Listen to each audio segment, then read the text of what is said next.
Yeah, so I'm here replacing the starter motor on the NSX, and I stopped about halfway because I figure I'd post a video for the guys trying to do this themselves, or girls trying to do this themselves, anybody. Um, the best feed I saw on NSX Prime said you don't need to take the bottom part of the earbox off, but it's so much easier if you do, and it's just 3 more bolts.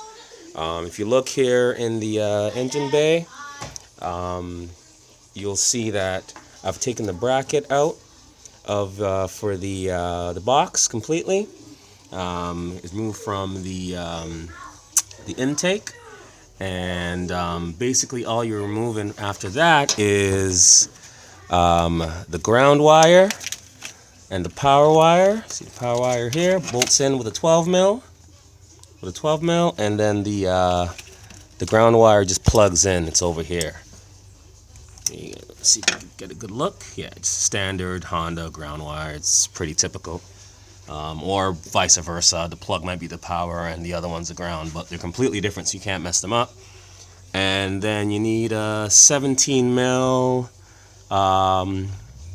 extended socket, 1/2 inch, to get at the 17 mil bolts. Mine came out reasonably easy, but yeah, I'm just halfway through the removal right now, and once it's out, I will do another quick snap. Alright y'all, so starter motor is out. As you see, it's pretty straightforward in terms of how it bolts up like any other starter. Weird shaped for some reason, I don't know why. It has a solenoid separate instead of all in one, but all in all, it's pretty much the same thing. Taking it in for a rebuild.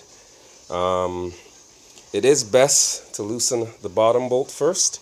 Not sure if you can just get some light on that. Yeah, get the bottom bolt out first, because if you do the top and then try to turn the bottom, the whole starter is going to turn and it's going to make it a pain in the butt. Just like anything else, you can see it's closed, tight quarters in there, so finesse is key. You got to make sure you don't overdo anything, because there's brake lines and hoses and cooling lines and all that crap. But yeah, starter's out, and you know, I'll post something when I'm putting it back in. Alright people, yeah, so this is the rebuilt starter, I should say.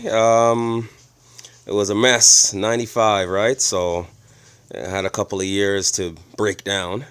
They refurbished the housing, added a new piece, did all the internals on it, and now it's ready to go back in. We'll see what happens.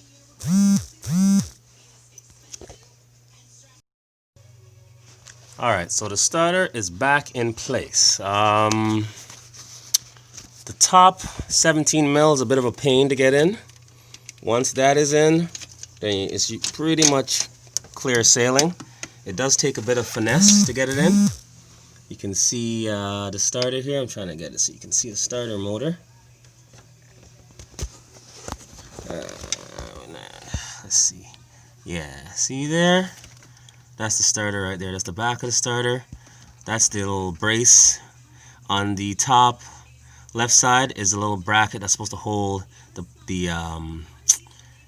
that main cable in place. It's snapped, so I'm just gonna zip tie it in. I was gonna tap it out, but it doesn't matter.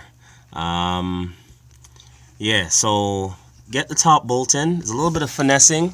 If you can go through the top, you can see the thread, and then use the extended the extension for the socket on a 17 mil, 1/2 inch, and then just do it by hand to start it, and that will get the thread going to hold it in place. You have to make sure that the drive is in the port, and kind of turn it. It only sits in one set spot, and it kind of fixes against it, and then you just kind of finesse it in. If not, you're going to need 2 people. One person goes underneath, holds the starter, while the other person on the top screws it in, starts the thread. And now we're going to see if the car starts.